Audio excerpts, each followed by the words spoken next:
எல்லோருக்கும் வணக்கங்க. நான் ஏகாதேசி விரதத்தை பத்தி ஒரு ஷார்ட்ஸ் போட்டிருக்கேன். அதை போய் பாருங்க. பார்க்காதவங்க.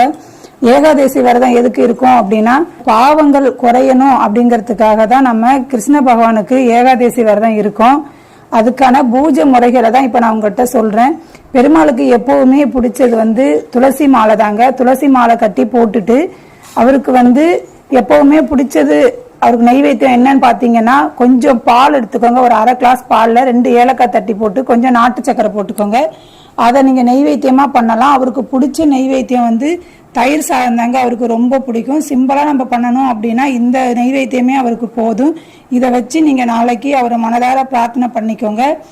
நம்ம முன்னோர்கள் செய்ததை தான் இன்னைக்கு நம்ம செய்யறோம். இப்ப யாருமே இந்த வழிமுறைகளை பின்பற்றது இல்லை. முன்னோர்கள் பாவங்கள் குறையணும். நம்ம எந்த ஜென்மத்திலலாம் பாவம் பண்ணியிருக்கோம் நமக்கு தெரியாதுங்க. அதை குறைக்கத்தான் இந்த ஜென்மத்துல இந்த பூஜையை நம்ம